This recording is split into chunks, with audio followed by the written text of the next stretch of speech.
Hello hello नमस्ते, good evening and welcome to Karan Banaye Crorepati. ये एक ऐसा शो है जहां मैं करण जौहर आपसे पूछूंगा सिर्फ 20 सवाल और आप घर ले जाएंगे 1 करोड़। हमारे शो में हार जीत तो होती रहती है, कभी खुशी कभी गम, यू नो। तो चलिए देखते हैं कि आज के हमारे पहले कंटेस्टेंट क्या कमाल दिखाते हैं।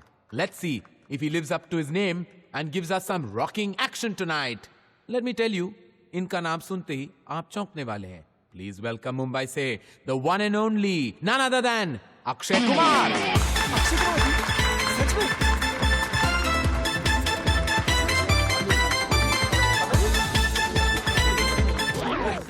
ये Akshay Kumar hello hello and welcome to Karan Banaye Crorepati. आइए please. Really nice to meet you sir. Come on, good to see you too. Hot seat पे आपका स्वागत है। Thank you sir. ओके। हाँ, मैंने तो कभी सोचा ही नहीं था कि इस तरह आपके साथ बैठने का मौका मिलेगा। अरे नहीं नहीं नहीं। आप मेरे फेवरेट डायरेक्टर हैं sir. Thank you Kabhi Alvida Naa Kehna, मैंने 2 बार देखी है। And I must compliment you on your good taste. तो मिस्टर खिलाड़ी, गेम शुरू करें? एब्सोल्युटली। फैंटास्टिक। तो पहला सवाल 1000 के लिए आपकी कंप्यूटर स्क्रीन पर। भारत के राष्ट्रपिता कौन है? Gandhi ji, Mahatma Gandhi ji. Sir you can lock it sir. No, of lock किया कोर्स जाए। Of course I can lock it, पर मैं सवाल पूरा कर लूं।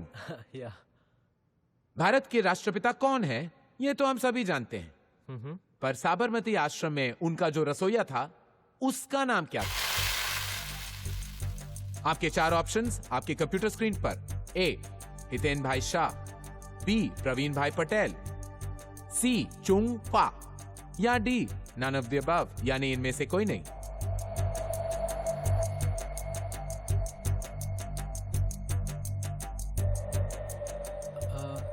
सर ये सवाल 1000 रुपए के लिए है ना? जी बिल्कुल। क्यों? नहीं, बस मुझे लगा कहीं गलती से आखिरी सवाल पहले तो नहीं पूछ लिया। बड़ा अच्छा सेंस ऑफ ह्यूमर है आपका, पर सवाल तो यही है। मैं लाइफलाइन यूज करना चाहूंगा sir. I knew it. Sure.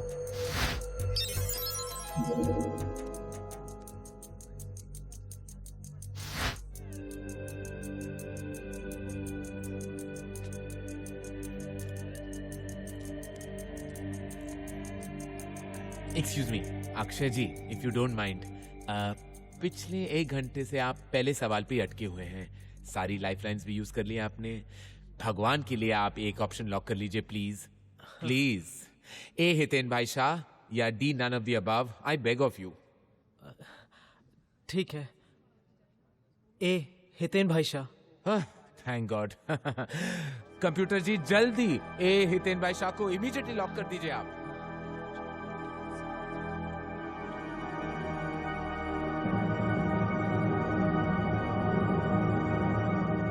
गलत जवाब। सही जवाब है D, none of the above. आपको जानना चाहिए था अक्षय जी कि गांधी जी अपने सारे काम खुद क्या करते थे। मेरे तो सपने में भी पैसे कमाने के वांदे हैं। हो। नाम एक एक्शन हीरो का, लेकिन मैं रिएक्शन हीरो हूं। अंडरवर्ल्ड का तो मुझे पैदाइशी अट्रैक्शन है।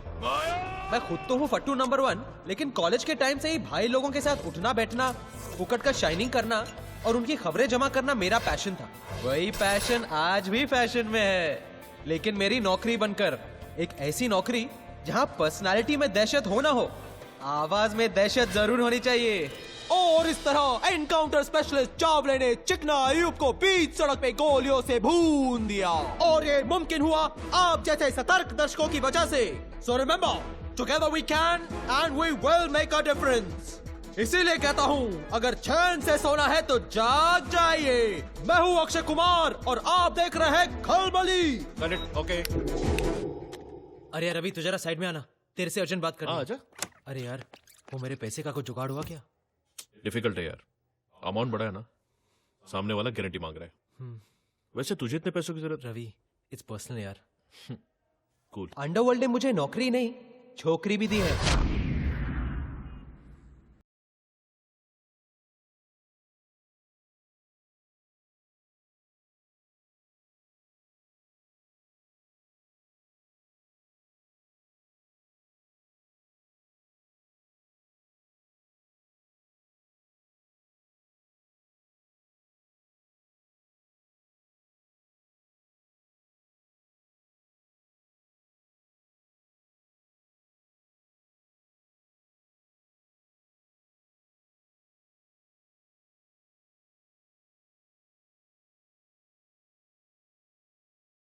लोग भागकर दुबई जाएंगे।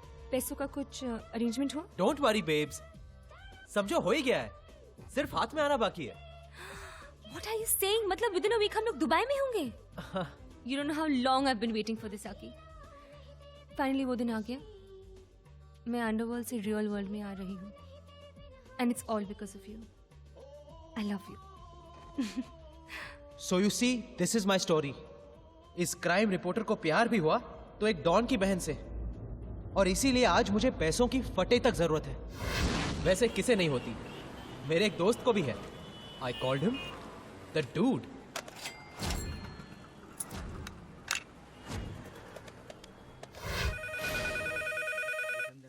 जी मैं रमाकांत जोशी बोल रहा हूँ। प्रकाश भाई फिर वही है। रहने दो ना यार, पागल है बुड्ढा, जाने दो। हाँ बोलो। ये 1970 में हगीज डायपर का क्या भाव था जी? 1970 में डायपर का भाव 60 पैसे था। 60 पैसे लिख लो और दोबारा फोन मत करो प्लीज यहाँ पे। जी 1978 में चौथी क्लास के बाल भारती किताब का भाव क्या था? यही ना, 3 रुपए 40 पैसे था। 340 लिख ले और फोन करके जान करना बंद कर दे। हेलो जी मैं रमाकांत जोशी बोल रहा हूँ। ये 1998 में बारात वाली घोड़ी का क्या भाव था? अरे बाबा 3000 था, 3000। घास मिला के ना? हाँ हाँ, घास के साथ। और इसी के साथ retired accountant mister Ramakant Joshi alias dude ने अपने जीवन का सबसे बड़ा अकाउंट क्लोज कर दिया। लेकिन ये इतने डिटेल में किस चीज का अकाउंट लिखा है आपने? देखिए शिवड़े साहब, मेरे बेटे के पैदा होने से लेकर उसकी शादी तक जो भी पैसा मैंने उस पर खर्च किया है उसका सारा हिसाब किताब इस फाइल में है। एंड मैं ये सारा पैसा अपने बेटे से वसूल करना चाहता हूँ। क्या? बेटे से? From your own son? आप उस अनग्रेटफुल रास्कल को जानते नहीं शिवड़े साहब।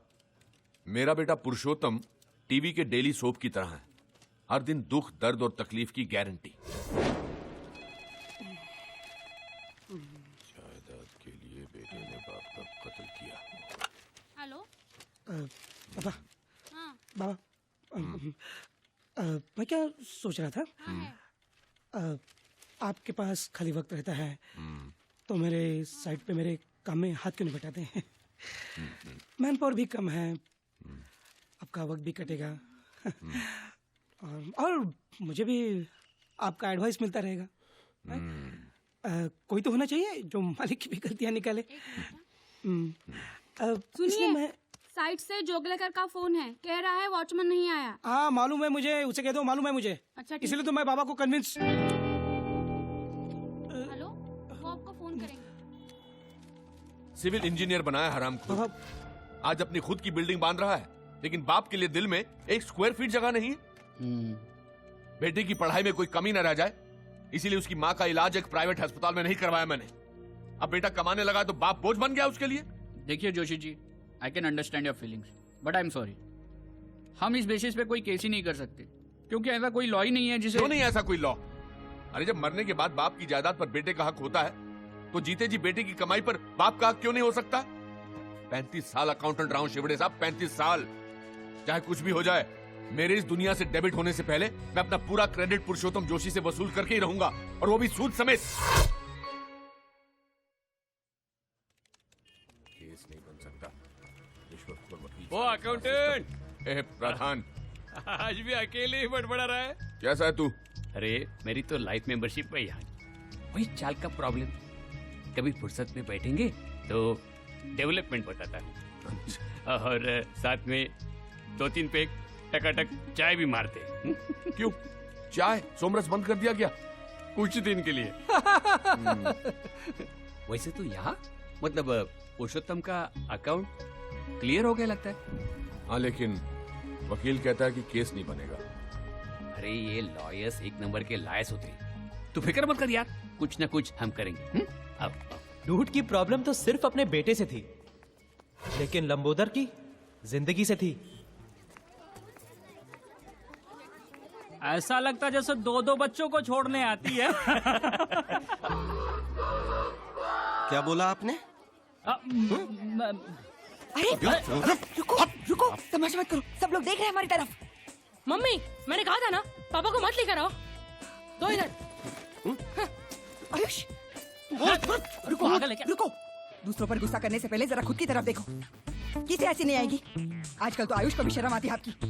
ये क्या? देखो आके किसी और को दिखाना। शुक्र मानो कि आज तक मैंने आयुष को नहीं बताया तुम काम क्या करते हो। जिस दिन जान जाएगा ना, जो बची कुछ इज्जत है आपके लिए वो भी चली जाएगी। तो ये है लंबोदर झा का छोटा परिवार, दुखी परिवार। भगवान ने हाइट देने में कंजूसी क्या की और लंबोदर का आसमान छूने का सपना सपना ही रह गया। कोई कुछ भी कहे बॉस, लेकिन साइज मैटर्स।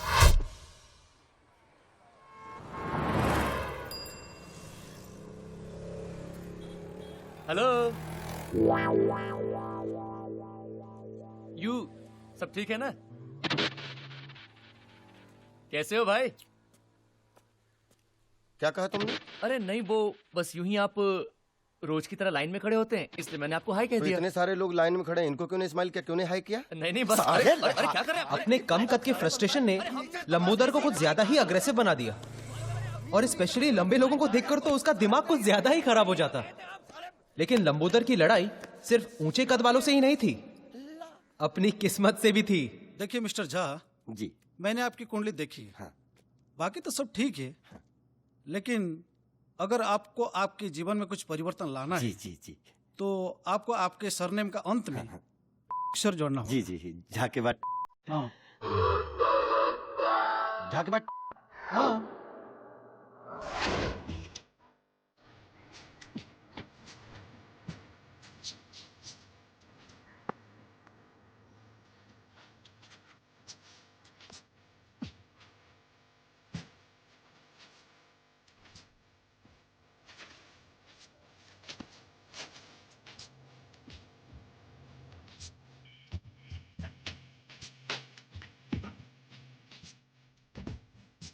लाइफ में ऊपर चढ़ने के लिए हम तीनों की एक कॉमन सीढ़ी है, आर्ट ऑफ लिविंग का क्लास। जिंदगी को जीना हम लोगों ने यहीं सीखा। हमारा आर्ट ऑफ लिविंग का क्लास मतलब दारू का खंबा और 3 ग्लास।